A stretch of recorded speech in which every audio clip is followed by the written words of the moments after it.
யூதாவின் ராஜசிங்கம் நீரே, அல்பாவும் ஓமேகாவும் நீரே, வல்லமை பலன் ஞானம் மகிமையும் துதியையும் பெற்றுக்கொள்ள பாத்திரர் நீரே. Sing that again, come on. யூதாவின் ராஜசிங்கம் நீரே, அல்பாவும் ஓமேகாவும் நீரே, வல்லமை பலன் ஞானம் மகிமையும் துதியையும் பெற்றுக்கொள்ள பாத்திரர் நீரே.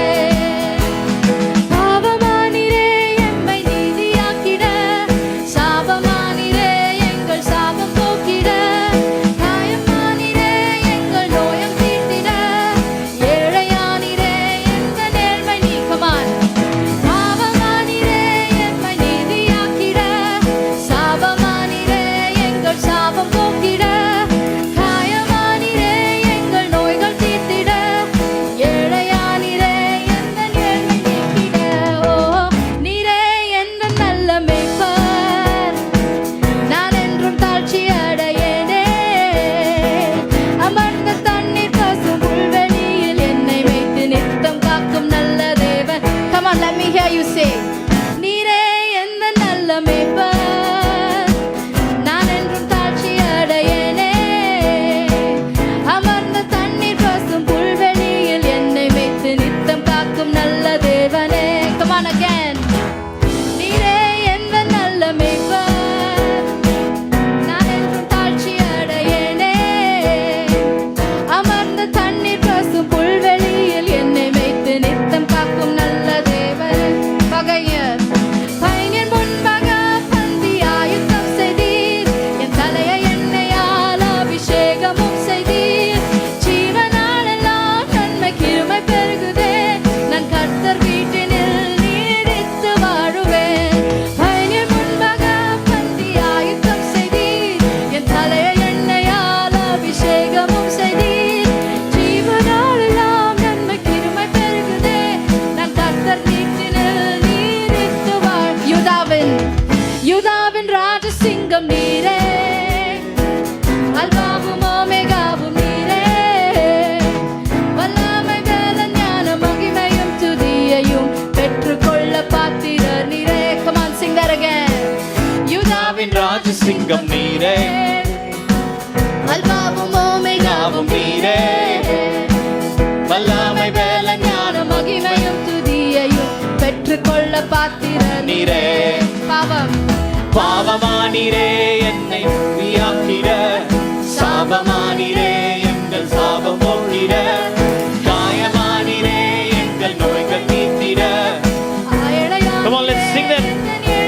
Sing that again. பாவமானீரே எம்மை நீதியாக்கிட, சாபமானீரே எங்கள் சாபம் போக்கிட, காயமானீரே எங்கள் நோய்கள் தீர்த்திட, ஏழையானீரே எங்கள் ஏழ்மை நீக்கிட.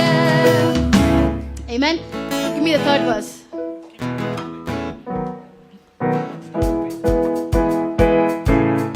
Okay, give me the second. நீரே எந்த நல்ல நீரே எந்த நல்ல. Okay, come on. நீரே எந்த நல்ல மேய்ப்பர், நான் என்றும் தாழ்ச்சி அடையேனே. Come on, with a joy, அமர்ந்த தண்ணீர் பசும் புல்வெளியில் with a smile, என்னை வைத்து நித்தம் காக்கும் நல்ல தேவனே. with some movement. Come on. நீரே என்றும் நல்ல மேய்ப்பர். Hey, hey. நான் என்றும் தாழ்ச்சி அடையேனே. Oh, yes. அமர்ந்த தண்ணீர் பசும் புல்வெளியில் என்னை வைத்து நித்தம் காக்கும் நல்ல தேவனே. பயனியர் முன்பாக பந்தி ஆயுதம் செய்தீர், தலையை எண்ணெயால் அபிஷேகம் அபிஷேகமும் செய்தீர். ஜீவனாலெல்லாம் நன்மை கிருபை பெருகுதே, நான் கர்த்தர் வீட்டினில் நீடித்து வாழுவேன்.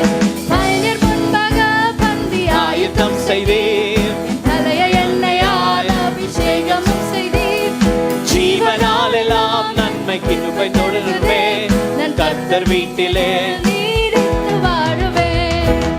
யூதாவின் ராஜசிங்கம் நீரே, அல்பாவும் மேகாவும் நீரே, வல்லமை பலன் ஞானம் மகிமையும் பெற்றுக்கொள்ள பாத்திரர் நீரே.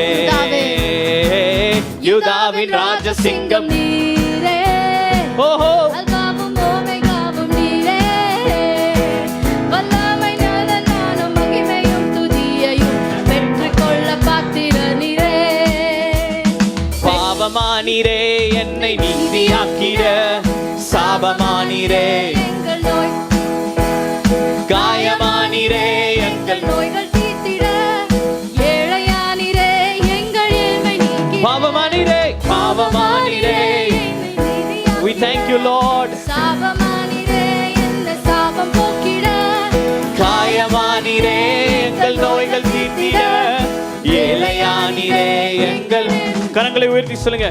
பாவமானீரே என்னை நீதியாக்கிட, சாபமானீரே என்னை, சாபம் போக்கிட, ஓ காயமானீரே.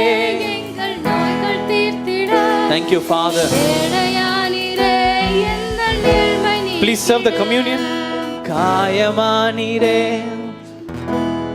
கிட, சாபமானீரே எங்கள் சாபம் போக்கிட, காயமானீரே எங்கள் நோய்கள் தீர்த்திட, ஏழையானீரே எங்கள் ஏழ்மை நீக்கிட.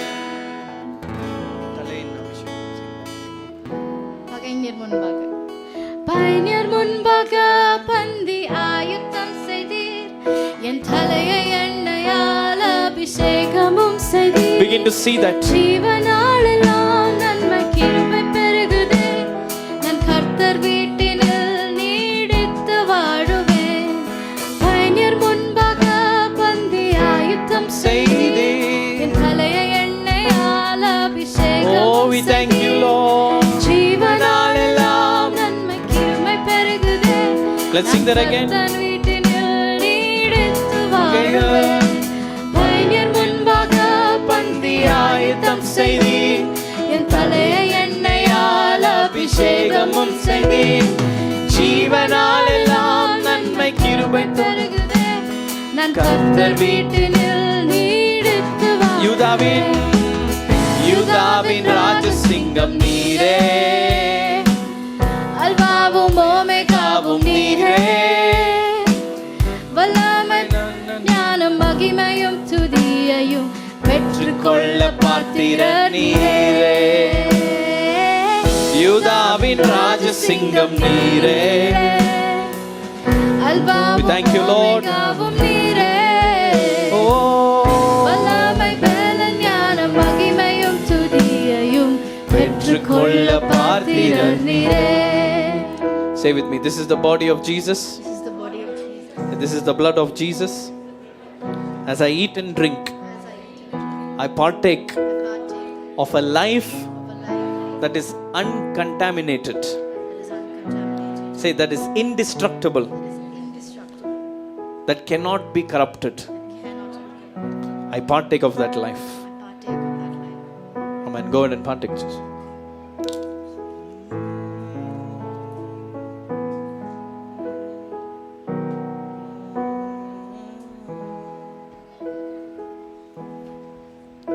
Please be seated.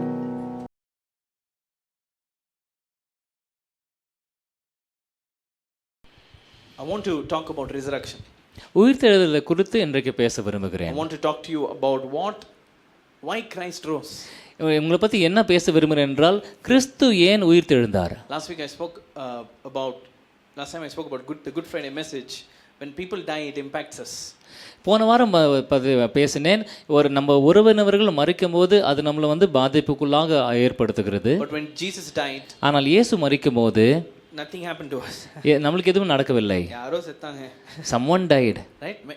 Everyday people die, right? ஒரு தினந்தோறும் ஜனங்க மரிக்கிறாங்க. You know how many people die in Bangalore every day? தினந்தோறும் பெங்களூர் பட்டணத்தில் எத்தனை பேர் மரிக்கிறாங்க உங்களுக்கு தெரியுமா? Anybody knows? I think the last time in 2020 when I checked the statistics, it's 11 people. ஒரு நாளைக்கு 11 பேர் தினந்தோறும் பெங்களூர்ல மரிக்கிறாங்க. I feel it's more than that, but I could be wrong, but imagine 11 people die every day. அந்த கருத்துக்கு அந்த number ஒருவேளை தப்பா இருக்கலாம். ஆனால் யோசித்து பாருங்களேன், எத்தனை பேர் ஒரு தினந்தோறும் மரிக்கிறாங்க. But nobody's crying. ஆனால் யாருமே அழவில்லை. Because ஏனென்றால் did somebody die now or somebody died in the world now? No. உலகத்தில் யாரோ ஒருத்தர் மரித்தாங்க இல்லையா? இப்போ Why we are not crying? நம்ம ஏன் அழ மாட்டேன்றோம்? Because I don't know them. ஏனென்றால் நான் அவர்களை அறியாதிருக்கிறேன். யார் செத்தா எனக்கு என்ன? Whoever dies, what's in it for me? But if the death happens to someone that I know, ஆனால் நான் தெரிந்த நபர்கள் யாராவது ஒருவர் மரித்து விட்டார்கள் என்றால், then it impacts me like crazy. அது என்னை பாதிக்குது. Look at your friend and say, do you know Jesus? உங்க நண்பர் சொல்லுங்க, இயேசு உங்களுக்கு தெரியுமா? You getting what I'm saying? When you know the Lord, then what he does starts to impact you. நீங்கள் ஆண்டவரை இயேசுவை அறிந்திருக்கும் போது அவர் என்ன செய்கிறாரோ அது உங்களை பாதிக்கும். Keep your hand on your heart and say, Jesus, உங்களுடைய கரங்களை உங்களுடைய இதயத்து மேல வைத்து சொல்லுங்க, இயேசுவே, please help me எனக்கு உதவி செய்யுங்க. to receive the word. இன்றைக்கு வார்த்தைகளை பெற்றுக்கொள்வதற்கு எனக்கு உதவி செய்யுங்க. Amen. We are a product of our circumstances. நாம் நம்முடைய சூழ்நிலைகள் நிமித்தம் நம்முடைய சூழ்நிலைகளினால் நாம் வடிவமைக்கப்படுகிற ஜனங்களா இருக்கிறோம். We are not sitting here only as men and women. நாங்க ஏதோ இங்க ஆண்களோ பெண்களோ போல இங்க உட்கார்ந்து கொள்ளவில்லை. We are not just sitting here with our names. நம்ம நம்முடைய பெயர்களோடு மட்டுமே இங்க உட்கார்ந்து கொள்ளவில்லை. Bernard boy, பெர்னார்ட் அவருடைய நபர், Cherith girl. செரித் பெண்மணியா இருக்கிறாங்க. There's more to that. அது மட்டுமல்ல, நம்முடைய பேரும் நம்முடைய ஜெண்டர் மட்டுமல்ல, அது இன்னும் அதிகமான காரியங்கள் இருக்கிறது. Look at your friend and tell them their age. Tell them your age. உங்களை பக்கத்துல அவங்களோட வயசை சொல்லுங்க பார்க்கலாம். போய் சொல்லலாம். இதுல போய் சொல்லுங்க, பரவாயில்ல. ஏதோ ஒன்று சொல்லி விடுங்க, பக்கத்துல பார்த்து சொல்லுங்க. I'm 13 years அப்படி கூட சொல்லலாம். I'm 25 அப்படி கூட சொல்லலாம். Tell them, say you have a history of 30 years of stories. உங்களுக்கு வயது நிமித்தம் ஒருவேளை 30 வயது வைத்துக் கொள்ளலாம். 30 வருஷ கதைகள் உங்களுக்குள்ள இருக்கிறது. Okay, are you flowing with me? புரியுது? என்னோட கூட இருக்கீங்களா? See, if you understand what I'm saying today, நான் சொல்றதை நீங்க இன்றைக்கு புரிந்து கொள்வீர்கள் என்றால், the gospel will start to hit you hard. இந்த சுவிசேஷம் உங்களை அதிகமாக தாக்க ஆரம்பிக்கும். So I'm a product of 30 years of stories. 30 வருஷம் 30 ஆண்டுகளோட கதை நிமித்தம் நான் இங்கே எப்படி இருக்கிறேனோ அப்படி இருக்கிறேன். The way I see things are because of my experiences. நான் பார்க்கிற விதம் என்னுடைய கடந்த கால அனுபவ நிமித்தம் இருக்கிறது. The things that happened to me. எனக்கு நடந்த விஷயங்கள். The people that I met. நான் என்னுடைய வாழ்க்கையில சந்தித்த ஜனங்கள். The actions that they committed. The words that they spoke framed the way I look at life. ஜனங்கள் என்னை பார்த்து என்கிட்ட பேசின வார்த்தைகள், பண்ண செயல்கள் என்னுடைய வாழ்க்கையில் என்னுடைய சிந்தனைகளை பாதித்தது. I'm going to talk very deeply about this session in Covenant Conference. இந்த செஷன் குறித்து அதிகமாக ஆழமாக உடன்படிக்கை கான்ஃபரன்ஸ்ல பேச போகிறேன். So what happens through us over the past years of our lives? கடந்த வருஷங்கள் நம்மளுடைய வாழ்க்கையில் நடந்த விஷயங்கள் மூலமாக things starts to shape us. It starts to impact us. அந்த காரியங்கள் நம்மளை பாதிக்குது. This incident happened. இந்த ஒரு சம்பவம் நடந்தது. This person said this. இந்த நபர் என்னை பார்த்து இப்படி பேசினார். This person did this. இந்த நபர் இப்படி செய்தார். This person, didn't come, or this person came, or whatever. இந்த நபர் வரவில்லை, அந்த நபர் வந்தார், இவர் இப்படி செய்தார், அவர் இப்படி பேசினார், இப்படி பல விஷயம் நடந்த சம்பவங்கள் நம்மளை பாதிக்குது. Open your mouth and say beliefs. உங்க வார்த்தை சொல்லுங்க, நம்பிக்கைகள். Say thought process. நம்முடைய எண்ணங்கள். And what does Meena auntie always say? Narrative. Say narratives. நம்முடைய கதைகள். Right? Say again. Beliefs. நம்பிக்கை. Thought process. சிந்தனைகள். Say narratives. கதைகள். This is who you are actually. இதுதான் நீங்கள் என்று நான் சொல்லுகிறேன். What happens?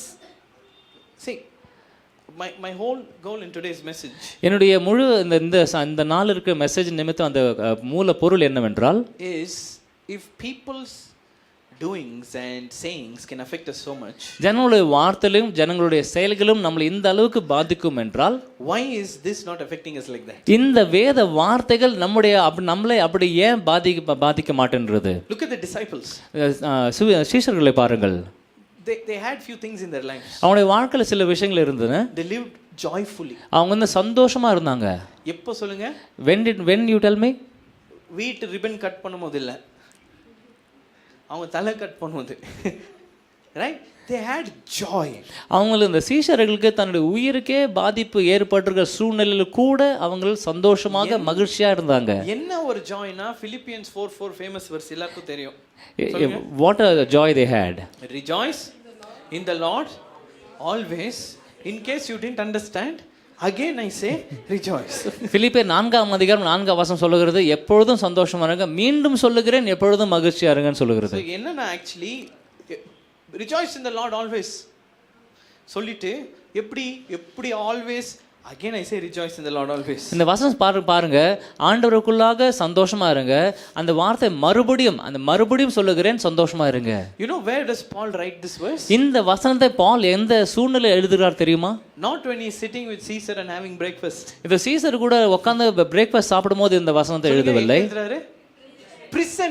இங்க வந்து சிறையில் இருக்கும்போது இந்த வார்த்தை எழுதுகிறார். Prison na nambo we think prison is like what is the Jayalalitha's successor, what's her name?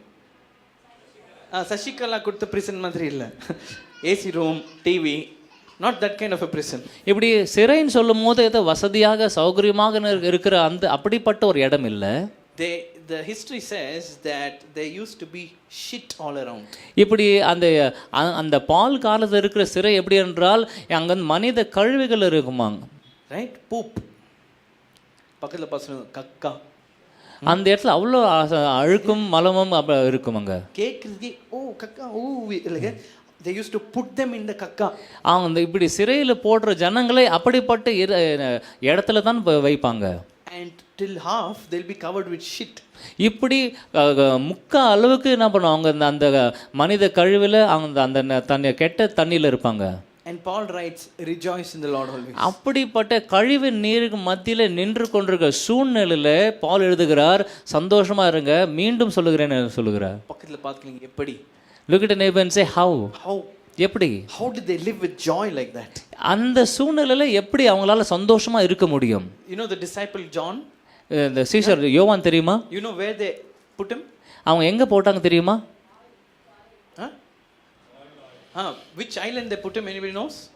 Patmos. இப்படி பத்மோஸ் தீவுல யோவான் சீஷர்ல போட்டுறாங்க. Patmos island கேக்குறதுக்கே நல்லா இருக்கே. மால்டிவ்ஸ்க்கு பக்கத்துல இருக்கா.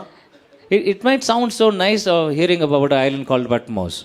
Patmos is an island of exile where there are no human beings, no contact with humans. இந்த பத்மோஸ் அந்த தீவு எப்படி இருக்கும் என்றால் அங்க மனிதர்கள் யாருமே இருக்க மாட்டாங்களாம். You know the worst punishment they give to people is solitary confinement where you can't see anyone anymore. ரொம்ப உலகத்திலே ரொம்ப கடினமான ஒரு தண்டனை எது என்றால் நீங்க இன்னொரு மனிதர்களை பார்க்க முடியாத தனிமையாக வைக்கப்படுகிற நிலைமை தான். They put you in a room and you cannot see people for 30 years. How many of you will survive? ஒரு 30 வருஷத்துக்கு எந்த ஒரு இன்னொரு மனிதனை பார்க்க முடியாம ஒரு சின்ன அறையில இவங்களை நபர்களை வைத்து விடுவாங்க. அப்படிப்பட்ட சூழ்நிலை எப்படி இருக்கும் யோசித்து பாருங்க. Many young teenagers will say I want that room. எத்தனை அநேக வாலிபர் என்ன சொல்லுவாங்க என்றால் எனக்கு அந்த அறை வேணும். That please attend covenant conference, okay? Right? So they put John like that and he writes the book of Revelation. யோவான் அந்த மாதிரி தீவுல போட்ட பிறகு அவர் இந்த வெளிப்பாட்டின் விசேஷத்தை எழுதுகிறார். How did the disciples live in the supernatural so casually? இப்படி இயற்கைக்கு அப்பாற்பட்ட இந்த சூழ்நிலையில இந்த சீஷர்கள் எப்படி வாழ்ந்தார்கள்? How did the disciples live with so much boldness that they are saying you want to cut my head? அளவுக்கு அதிகமான ஒரு தைரியத்துக்குள்ளாக சீஷர்கள் எப்படி இருந்தார்? என்னுடைய தலையை வெட்டிக்கொள் அப்படி சொல்ற அளவுக்கு தைரியத்தில் எப்படி சீஷர்கள் இருந்தார்கள்? Put Acts 2:32 please. அப்போஸ்தலர் புத்தகம் 2ஆம் புத்தகம் 32ஆம் வசனம். Look at the screen. Acts 2:32. The apostles, the disciples, this Jesus God has raised up, of which we are all witnesses. ஆண்டவர் அந்த உயிரோடு எழுப்பின இயேசு கிறிஸ்துவால அவர்களுக்கு நான் சாட்சிகளாக இருக்கிறோம். Look at your friend and say witnesses. சாட்சிகள். Another word is associations. இன்னொரு வார்த்தை ஒன்றாக இருப்பது. We are witness of this. We associate with what? That God raised up Jesus. ஆண்டவர் இயேசு உயிரோடு எழுப்பினார் அல்லவா, அந்த விஷயத்துக்கு அந்த நடந்த சம்பவத்துக்கு நாங்கள் சாட்சிகளாக இருக்கிறோம். If I ask you a question, how many of you are a witness to resurrection, you'll blink. What are you saying? எத்தனை பேருக்கு நாங்கள் ஒருவேளை கேட்பேன், எத்தனை பேர் நீங்கள் உயிர்த்தெழுதலை பார்த்தீங்க சாட்சியாக இருக்கிறீங்க நான் கேட்டீங்களா நீ யோசிப்பீங்க. How many of you can associate yourself with the resurrection of Jesus? Because the Bible says when he died, we all died, and when he rose, we all rose. That does not make sense to any fellow here. வேதம் சொல்லுகிறது அவர் மரிக்கும்போது நாமளும் மரித்தோம், அவர் உயிர்த்தெழும்போது நாங்களும் உயிர்த்தெழுந்தோம். ஆனால் எத்தனை பேருக்கு இது தெளிவாக புரிகிறது? How many of you feel that you are resurrected with Christ? Anybody? எத்தனை பேருக்கு நீங்க உணர்றீங்க நீங்கள் இயேசு கிறிஸ்துவோடு கூட உயிர்த்தெழுந்தீங்க என்று? பக்கத்துல அவங்க மூஞ்சி பாருங்க. Look at a neighbor and say resurrected with Christ. இயேசு கிறிஸ்துவோடு கூட உயிர்த்தெழுந்திருக்கிறேன். அப்படி இருக்கிறாங்களா? எப்படா இவர் முடிக்குவாரு அப்படி இருக்காங்க. right? It's not impacted us like how it impacted the disciples. சீஷர்களுக்கு தாக்கம் ஏற்படுத்தின அளவிலே அந்த விஷயம் நம்மளை தாக்கவில்லை. My prayer is that his resurrection impacts you today. என்னுடைய ஜெபம் என்னவென்றால் அவருடைய உயிர்த்தெழுதல் உங்களை பாதிக்கும்படி ஜெபிக்கிறேன். I pray that the resurrection of Jesus will hit you like a truck today. இயேசுவின் உயிர்த்தெழுதல் இன்றைக்கு உங்களை அதிகமாக பாதிக்கும்படிக்கு நான் விரும்புகிறேன். It will hit you so hard, like how you are so broken when somebody dies, you are so hit by somebody risen from the dead. இப்படி ஒருவேளை ஒரு நபர் மரித்த போது நீங்க எந்த அளவுக்கு பாதிப்புள்ள ஆவீங்களோ அதே வண்ணமாக அதுக்கு எதிர்மாறாக இயேசு உயிர்த்தெழுந்த போது அந்த உயிர்த்தெழுதலை நீங்கள் பங்கெடுக்கணுமே அதை உணரும்படிக்கு நான் ஜெபிக்கிறேன். Why do people go through trauma? ஏன் ஜனங்கள் ஒரு கஷ்டமான சூழ்நிலைக்குள்ள கடந்து போறாங்க? It's because of impact. ஏனென்றால் பாதிப்பு நிமித்தம் தான். There's a friend of mine named Dario. என்னுடைய ஒரு நண்பர் இருக்கிறார், அவர் பேரு Dario. He died in a car accident. அவர் ஒரு கார் ஆக்சிடென்ட்ல மரித்து விட்டார். Next to him his friend was sitting. பக்கத்துல அவங்க நண்பர் உட்கார்ந்து கொண்டு இருந்தார். For him not even one scratch happened. அவர் அந்த பக்கத்துல உட்கார்ந்து நபருக்கு ஒரு துளியளவு ஸ்கிராட்ச் கூட ஆகவில்லை. This guy saw his friend, his brain exploding. இவருக்கு ஒரு கீறல் கூட விழவில்லை. ஆனா இந்த நபர் தன்னுடைய நண்பருடைய மூளை சிதறுவதை பார்த்த நிமித்தம் in the car, right? My friend died next to me. I saw his brain exploding. What just happened? In split seconds, this guy is gone. இப்படி சில நொடிகளுக்குள்ளாகவே அந்த ஆக்சிடென்ட் நிமித்தம் அந்த இன்னொரு நண்பருடைய அந்த மூளை சிதறினதை பார்த்த நபர் அதெல்லாம் உடனே நடந்து விட்டது. எனக்கு என்ன நடக்குதுன்னு புரியவில்லை. Some of you are having emotions right now, no? இப்போ சில பேருக்கு ஒரு விதமான உணர்வு வருது உள்ள. You're feeling it here, right? Anybody? When I said his brain blast, something you felt here, right? உங்க அந்த நபருடைய மூளை சிதறினது சொன்ன உடனே உங்களுக்குள்ளாக ஏதோ ஒன்று உணர்ந்தீங்களா? You're feeling somewhat, right? உங்களுக்கு ஏதோ ஒரு விதமாக உங்களுக்கு ஒரு ஃபீலிங் வருகிறது. That's how disciples felt when Jesus was resurrected. அப்படிதான் அந்த சீஷர்கள் உணர்ந்தார்கள். எப்பொழுதென்றால் இயேசு உயிர்த்தெழும்போது. His resurrection is my resurrection. அது ஒரு ஆக்சிடென்ட் மாதிரி it hit them. அவருடைய உயிர்த்தெழுதல் என்னுடைய உயிர்த்தெழுதல் அவருக்கு நடந்த சம்பவம் எனக்கு ரொம்ப பாதிக்குள்ளாக இருந்தது. But it's not hitting us. ஆனால் நம்மளை அது பாதிக்க மாட்டேங்கிறது. Because the day it hits you, you will be a completely different being. ஏனென்றால் அது உங்களை உண்மையான விதத்துல பாதிப்புக்குள்ள ஆகும்போது நீங்கள் வேறுபட்ட ஒரு மனிதராக இருப்பீங்க. Come on, punch your friend next to you and say, may the resurrection hit you today. Come on. உங்களுடைய உயிர்த்தெழுதல் இன்றைக்கு உங்களுக்கு பாதிப்பதாக. This punch, next half an hour you will be offended. ஏன் இவ்வளவு ஜோரா அடிச்சிட்டே? சும்மா தான் இருந்தலையே, இவ்வளவு நான் இப்படி சாஃப்ட் ஆச்சு, நீ குமாரன் குதுனே. That has impacted you. That is called impact. ஒரு நபர் உங்களை ஜோராக குத்தி விட்டார்கள் என்றால் ஒரு அரை மணி நேரத்துக்கு வலிக்கும். அதுதான் பாதிப்பு உண்டாகிறது. பாஸ்டர் முடிகிற வெளியே அவனை வச்சு இம்பாக்ட், பாதிப்பு. Close your eyes and say, Holy Spirit, கண்கள் மூடின்னு சொல்லுங்க, பரிசுத்த ஆவியானவரே, may the resurrection of Jesus impact me today. இயேசு கிறிஸ்து உயிர்த்தெழுதல் என்னை பாதிக்கட்டும் ஆண்டவரே. Put Ephesians 1:19. எபேசியர் புத்தகம் 1ஆம் அதிகாரம் 19ஆம் வசனம். Sorry, put Philippians 3:10 first. Philippians 3ஆம் அதிகாரம் 10ஆம் வசனம். I wish I can impact the clock and stop it.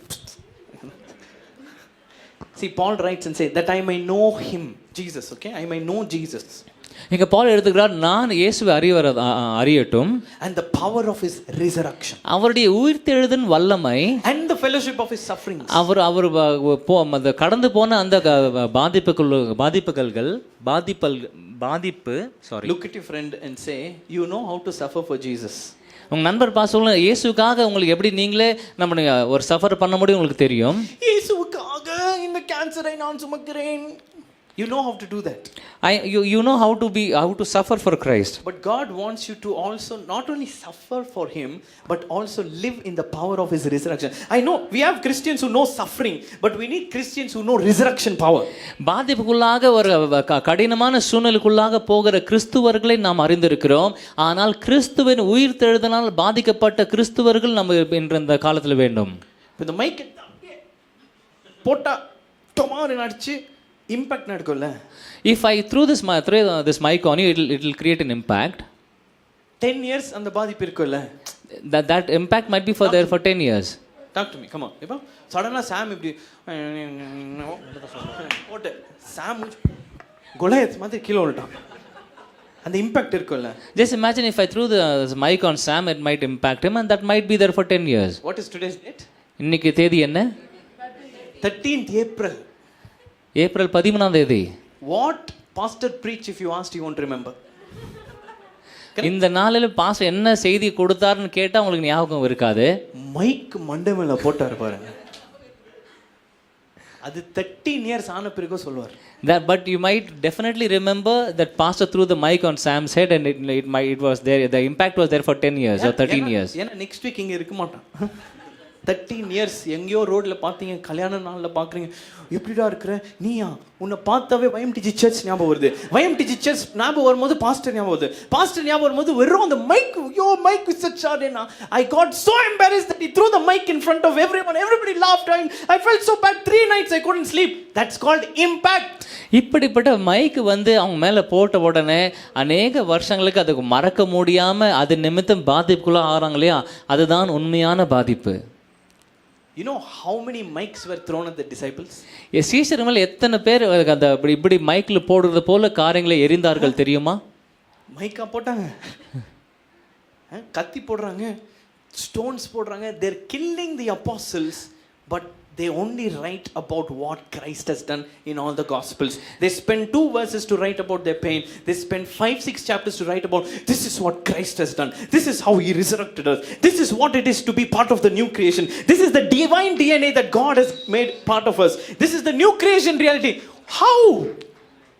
இப்படி சீஷர்கள் மேல் ஜனங்கள் வந்து அதிகமாக கல்லெறிந்தார்கள், கத்திகள் போட்டு அநேக பாதிப்புகளும் ஆனார்கள். ஆனால் சீஷர்கள் வந்து அந்த காரியத்தை குறித்து ஒருவேளை 2 வசனம் எழுதியிருக்கலாம். ஆனால் கிறிஸ்துவின் உயிர்த்தெழுதலை குறித்து பக்கம் பக்கமாக நம்ம எழுதி வைத்திருக்கிறாங்க. பக்கத்துல பார்த்து சொல்லுங்க, நம்ம மாறணும். சொல்லுங்க பக்கத்துல பார்த்து. Look at your neighbor and say we have to change. இவன் அப்படி பண்ணிட்டான். This fellow did that. This fellow did that. You don't know what they did. You don't know what Christ did. ஒருவேளை நீங்க வந்து ஜனங்கள் செய்த காரியத்தை குறித்தே நீங்க பேசிக் கொண்டிருக்கலாம்.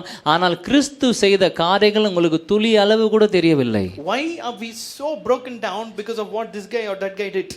இவர் என்ன எப்படி செய்தார், அவர் அப்படி பேசினா அந்த குறித்தே நாம் பேசிக் கொண்டிருக்கிறோம். Because we don't know what Christ has done. நாம் அப்படி ஏன் பேசிக் கொண்டிருக்கிறோம் என்றால் நம்ம வந்து கிறிஸ்து என்ன செய்தார் என்று நமக்கு தெரியாது இருக்கிறோம். Why when that fellow in some other apartment dies, nothing is happening? Like that only we are with Christ. Christ died, Christ got up, what for me? Nothing is happening because you don't know him. The moment you know him like that, then oh my God, Christ resurrection is my resurrection.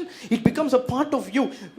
Like how your own child rises from the dead, how happy you will be. That's how happy you should be about resurrection, because his resurrection is your resurrection. தூர இருக்கிற ஒரு பில்டிங்ல யாரோ ஒரு நபர் மரித்து விட்டார் என்றால் யாரோ மரித்தாங்க எனக்கு என்ன அப்படி ஒரு யோசித்து கொண்டிருக்கலாம். ஆனால் அப்படி இருக்கக்கூடாது. கிறிஸ்து வந்து உங்க கிறிஸ்து உயிர்த்தெழுதல் வந்து உங்களை அதிகமாக பாதிக்க வேண்டும். 2 Timothy 4:10. 2 தீமோத்தேயு 4ஆம் அதிகாரம் 10ஆம் வசனம். Paul writes பவுல் எழுதுகிறார் about Demas. டீமஸ் பத்தி எழுதுகிறார். Who was like a demon for him. Who is your Demas today? உங்களுக்கு எதிர்மாறாக செயல்படுகிற ஜனங்கள் யார் என்றே. Demas has forsaken me. Deimos வந்து என்ன கைவிட்டு விட்டார். அவனை நம்பி வாழ்ந்து என்னை கைவிட்டுட்டான். Demas has forsaken me. ஒரு லைன் எழுதுறார். இங்க வந்து அந்த புறக்கணித்து விட்டார் அல்லவா, அதை குறித்து ஒரே ஒரு லைன் எழுதுகிறார். அப்படியே கொஞ்சம் முன்னாடி வந்தீங்கன்னா verse 14ல put 14. 14ஆம் வசனத்தை பார்க்கும்போது Alexander did me much harm. Alexander எனக்கு அதிகமாக பாதிப்பை ஏற்படுத்தினார். Say with me, Demas, Alexander. What did they do to Paul? பாலுக்கு என்ன செய்தாங்க? They hurt him. அவங்க வந்து பாதிப்புக்குள்ளாக ஏற்படுத்தினாங்க. They forsook him. அவங்கள கைவிட்டுட்டாங்க. They caused him harm. அவங்களுக்கு வந்து கேடு செய்தாங்க பாலுக்கு. That impacted Paul, yes. இது வந்து அவங்க கேடு செய்தது வந்து பாலை பாதித்தது. But how do you know that did not impact Paul very much? ஆனால் அது வந்து பாலை அதிகமாக பாதிக்கவில்லை. எப்படி தெரியும் உங்களுக்கு? Because he writes only one verse for them. ஏனென்றால் அவங்க இருவருக்கு ஒரே ஒரு வசனத்தை மட்டுமே எழுதுகிறார். Other chapters he writes about new creation realities, what Christ has done, how his resurrection is my resurrection, how I want to know him, oh the depth, the height and the width of his love. He's not writing about what Demas and Alexander did for chapters. அநேக பகுதிகளாக அநேக அதிகாரங்களிலே டீமஸும் Alexander செய்த விஷயங்களை எழுதாமல் கிறிஸ்துவுடைய உயிர்த்தெழுதலை குறித்தே என்ன பண்ணார், அதிகமாக எழுதியிருக்கிறார். Look at your friend and ask, is anything getting inside your coconut? Ask your friend. உங்களுடைய நண்பர் பார்த்து சொல்லுங்க, கேளுங்க, அவர் பாஸ்டர் பேசுறது ஏதாவது உங்களுக்கு புரியுதா? Is the coconut, is anything getting in? நீங்க the way you're sitting is like You know, some people are like calling me, Pastor, come, Pastor. சீக்கிரம் வாங்க Pastor. Some people are calling God. எப்படி இருக்கீங்க God?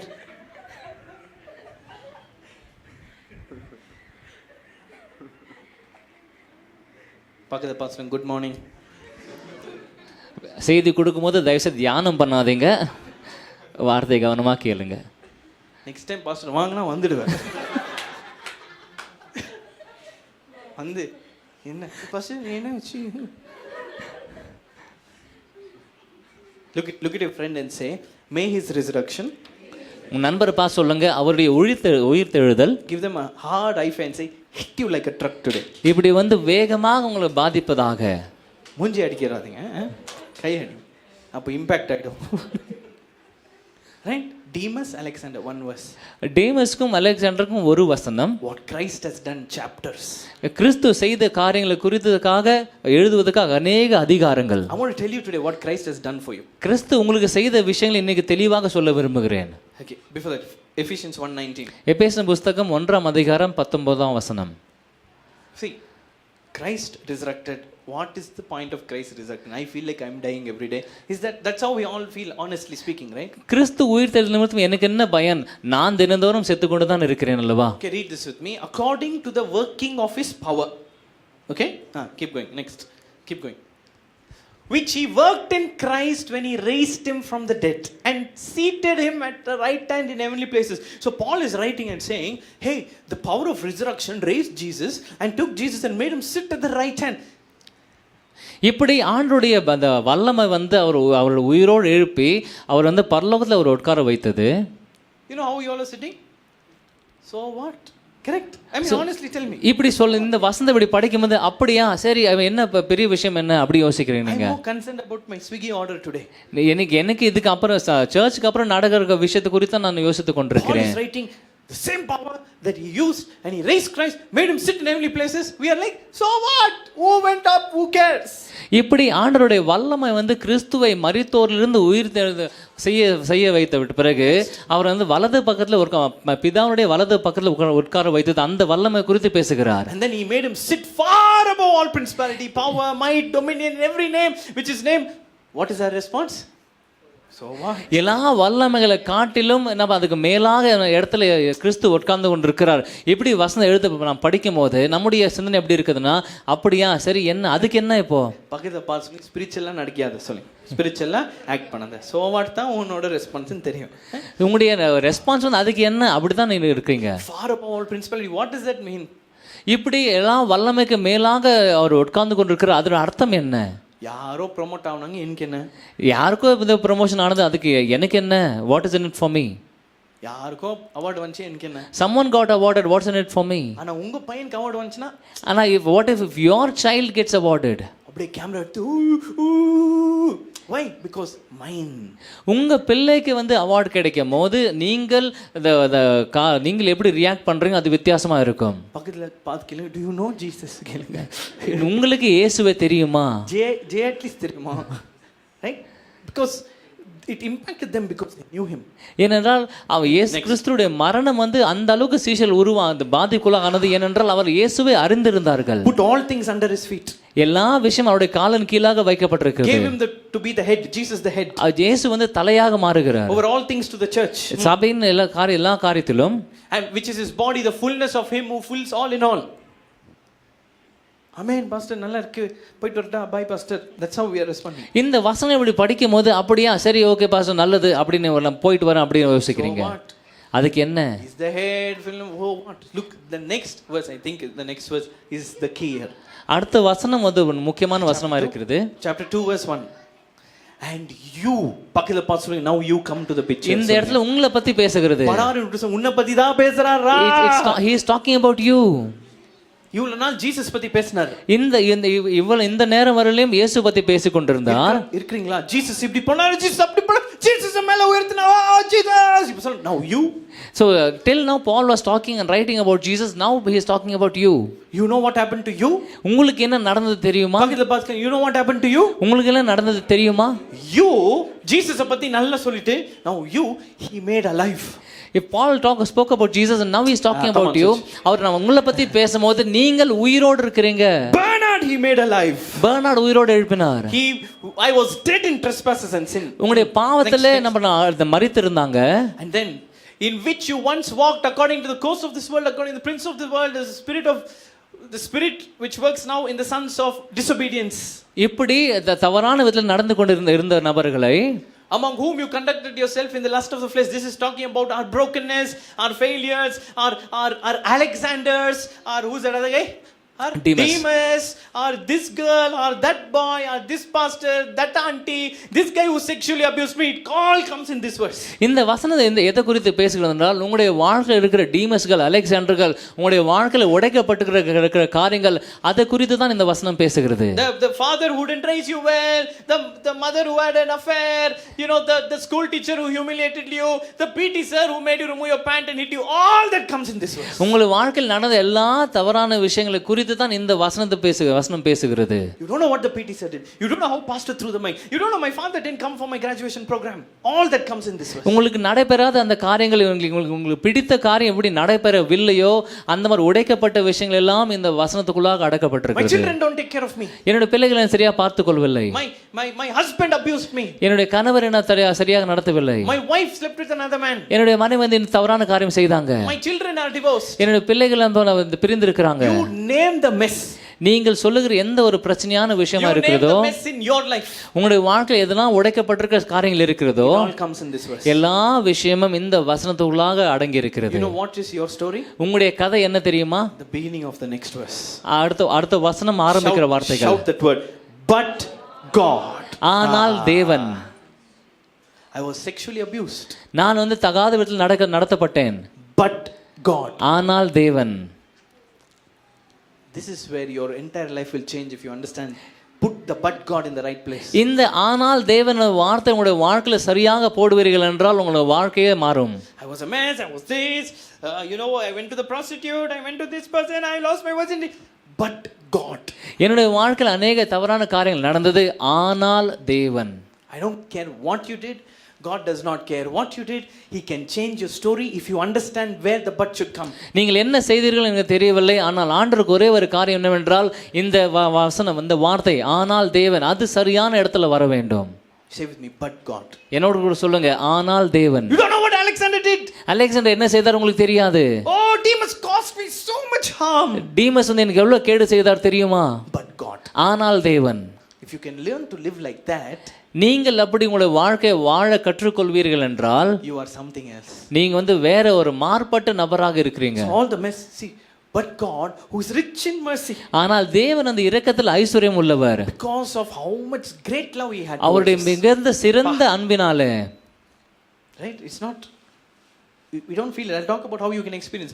Because the great love, next verse, with which he loved us. அந்த மிகுந்த அன்பினால் நம்மளை நேசித்தார். Even when we were dead in trespasses, he made us alive.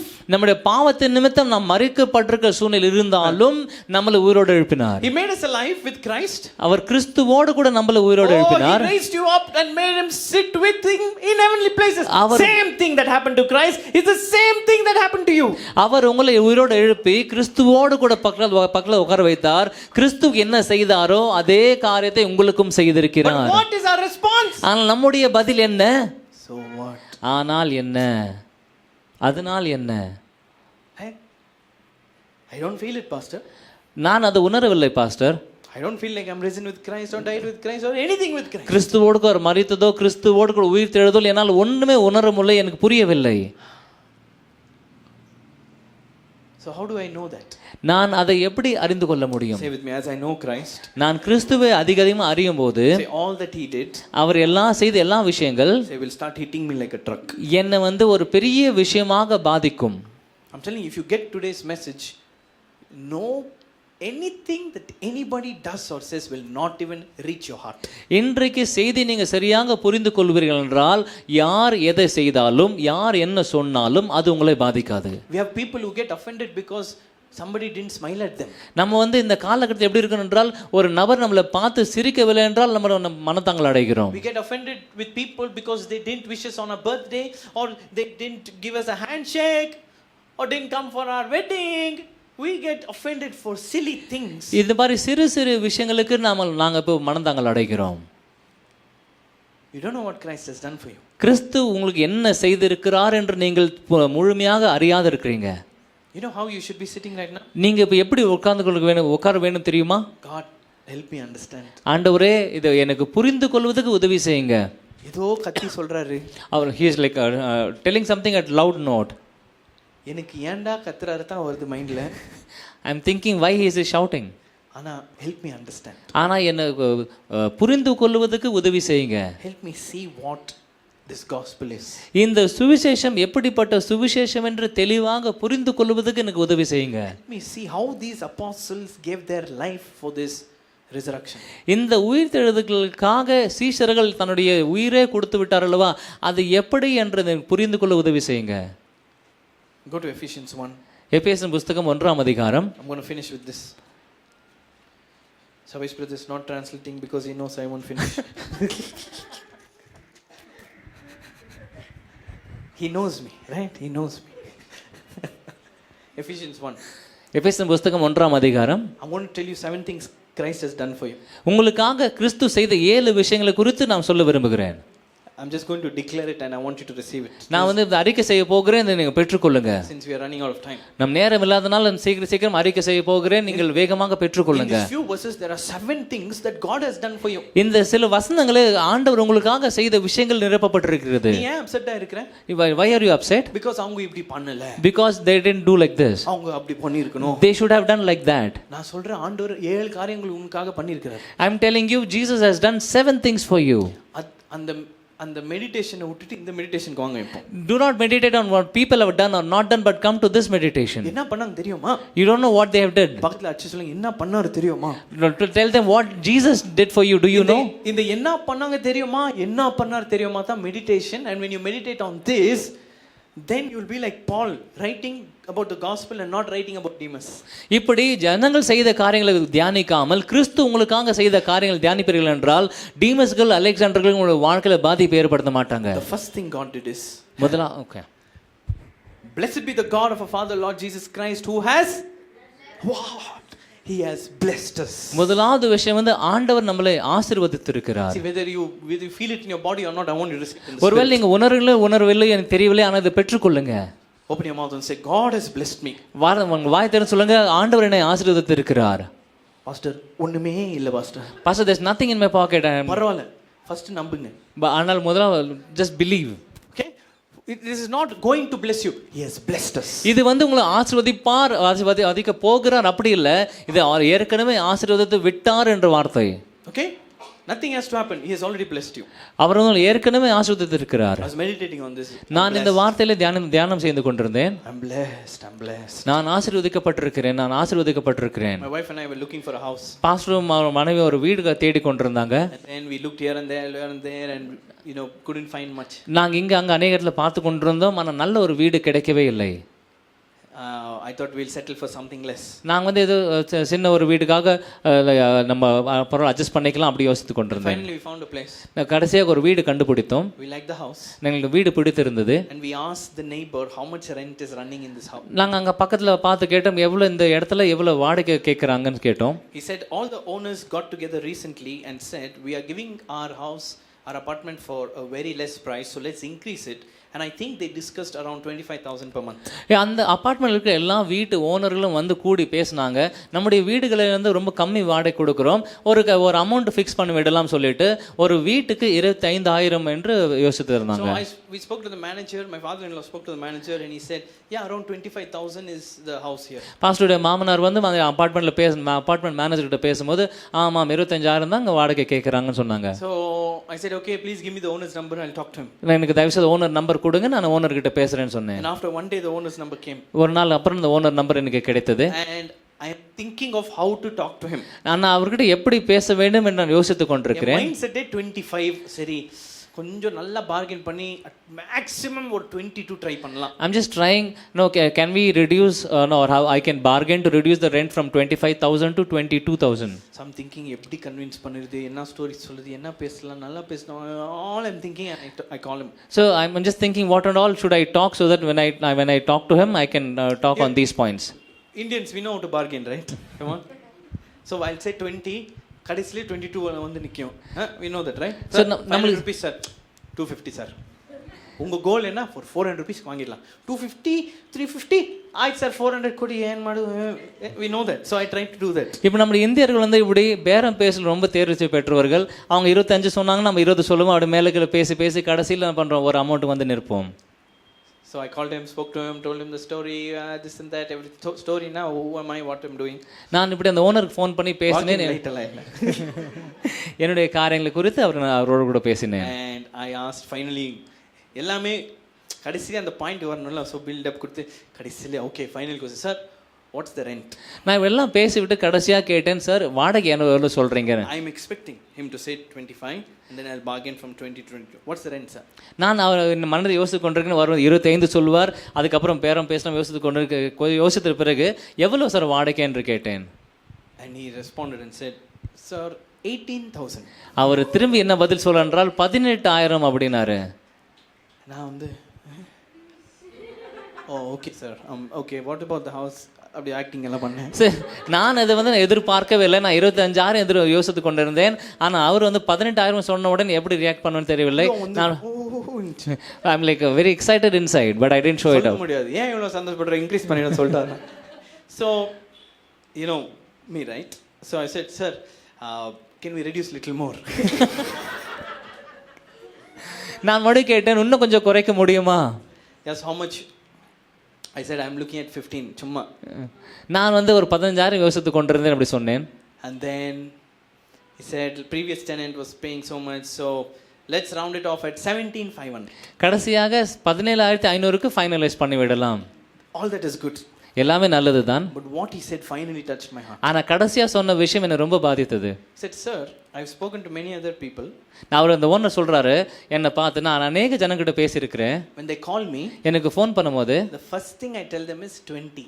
நான் முதலாவது சொல்ற அமௌண்ட் வந்து 20,000 சொல்லுவேன். I don't know why I told you 18. உங்களுக்கு 18,000 ஏன் சொன்னேன்னு எனக்கே தெரியவில்லை. I know.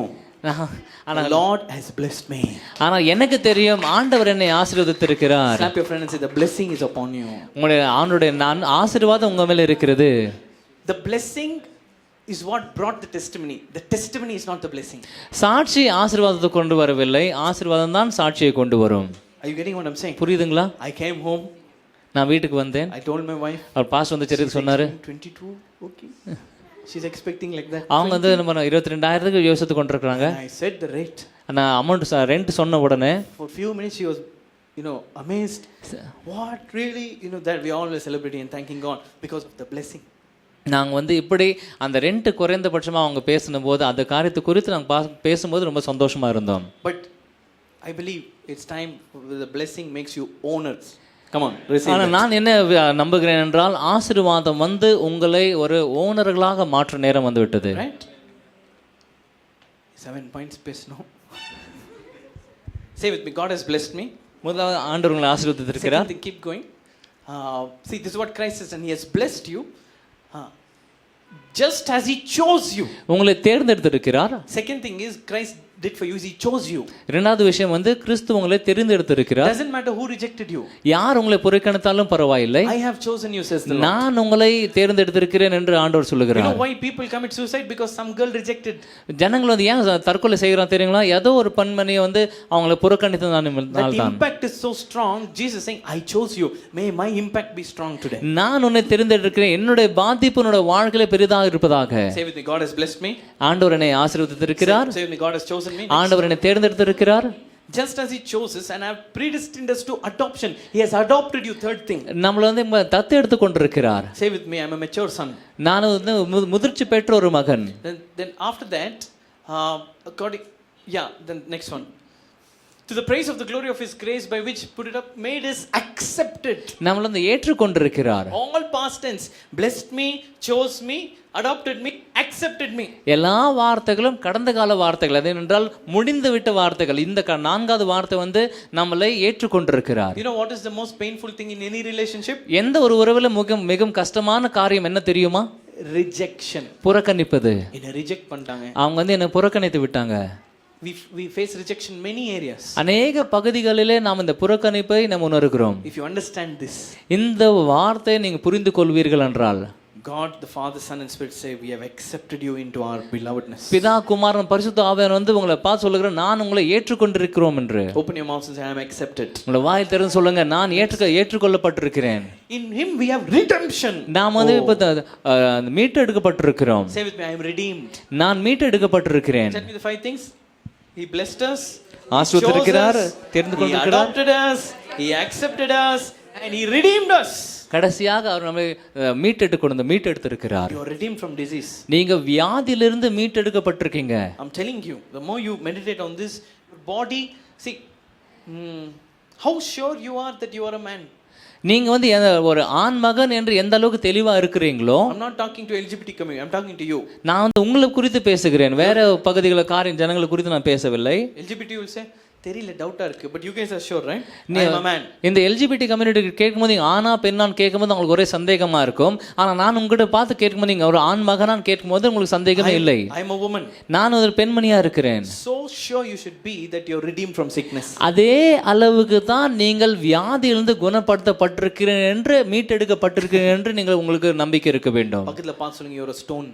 உங்களை லுக் அட் எனிவன் சே நீங்க ஒரு கல்லா இருக்கிறீங்க. பக்கத்துல பார்த்து சொல்லுங்க, ஸ்டோனுக்கு ஃபீவர் வராது சொல்லுங்க. கல்லுக்கு ஜுரம் வராது. லிவிங் ஸ்டோன்ஸ் நீங்க. நீங்களாம் உயிரோடு வாழ்கிற கல்கள். பேர் வந்து லிவிங்ஸ்டன்னு வெச்சுக்கோங்க, ஆனா understand that you are a living stone. நீங்க வந்து உயிரோடு இருக்கிற ஒரு கல்லாக இருக்கிறீங்க. Can a stone fall sick? ஒரு கல்லுக்கு வியாதி வர முடியுமா? That's the revelation David Oyedepo had, and 70 years he said I feel like I can jump, I feel like I'm a stone.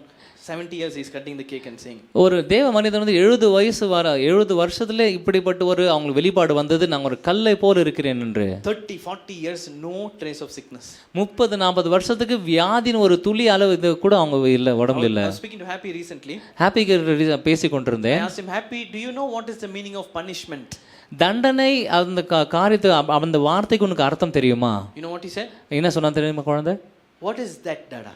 அது அப்படின்னா என்ன Tata? I asked, somewhere he heard the word Satan. He asked, Dada, what is Satan? Who is Satan? இப்போ எங்கேயோ ஒரு இடத்துல வந்து சாத்தான் அந்த வார்த்தை கேட்ட பிறகு யார் அந்த சாத்தான் அந்த குழந்தை வந்து கேட்கிறான். This guy does not know there's a word called punishment. What is punishment? What is Satan? He does not know. May our children know what is fever. இப்படி ஜனங்கள் வந்து பிள்ளைகள் வந்து என்ன பண்ணுறாங்க, இந்த தண்டனைக்கு ஹாப்பிக்கு வந்து தண்டனை வார்த்தை தெரியல, ஆனால் சாத்தான வார்த்தை தெரிஞ்சிருக்குது. இப்படி போல நம்மளுடைய பிள்ளைகள் வந்து ஜுரம் என்றால் என்ன என்று தெரியாத அளவுக்கு இருக்க வேண்டும். What is cold? கோல்டுனர் என்ன? பக்கத்துல பசங்க தெரியாது சொன்ன. Look at it, I don't know. ஏன்னா நீ ஸ்டோன். ஏன்னா நீ ஒரு கல். He wanted to impact me so much. இது எந்த அளவுக்கு என்ன பாதிக்க வேண்டும் என்றால், I don't even remember what Alexander did to me. அலெக்சாண்டர்கள் என்னோட வாழ்க்கையில செய்த காரியங்களே எனக்கு ஞாபகம் இருக்க கூடாது. Because I meditated too much on what Christ has done for me. ஏனென்றால் கிறிஸ்து எனக்காக செய்திருக்கிற காரியங்களை அதிகமாக தியானிக்கிறேன். I don't meditate on what Alexander and Demas did. Alexander டீமஸ்கள் எனக்கு செய்த பேசின வார்த்தைகளை நான் தியானிக்க மாட்டேன். I choose to meditate on Christ has blessed me, God has chosen me, He's accepted me, He's adopted me, He's redeemed me. இப்படி கிறிஸ்து செய்த 7 விஷயங்களை குறித்தே நான் தியானிக்க வேண்டும் ஆண்டவரே. He's forgiven me. அவர் என்னை மன்னித்திருக்கிறார். His grace abounds towards me. அவருடைய கிருபை என்னோட வாழ்க்கையில என்னை மேற்கொள்கிறது. Come on, lift your hands. Your grace is so amazing, Lord. You took me from the pit and placed me in your arms. Come on, worship Him. Your grace is so amazing, Lord. You lift me when I fall. Your grace. Father, I pray for my people. I pray for everyone who is watching, that they will know what Christ has done. We will be a community that lives in the reality of what Christ has done. We will be so absorbed by it. We'll be so soaked in it that we will be untouchable by offense, untouchable by disease, untouchable by any evil that happens. make us a community that is Christ-like. May the Lord encounter you today. May you go on a journey to know what Christ has done for you. Let's give to the Lord at this moment. God bless you as you give. I want you to give out of the overflow that you are a blessed man. Don't give like a poor man. Give like, oh, I am a blessed man. And that's why I give. I give out of the abundance of my blessing. Oh, your grace is so amazing, Lord. You took me from the pit and placed me in your arms. Your grace is so amazing, Lord. You lift me when I fall. Your grace. God bless you as you give. Your grace is so amazing, Lord. You took me from the pit and placed me in your arms. Your grace is so amazing, Lord. You lift me when I fall. Your grace. The Lord bless you and keep you. The Lord make his face shine upon you. May he be gracious unto you. Lift up his countenance upon you and give you shalom.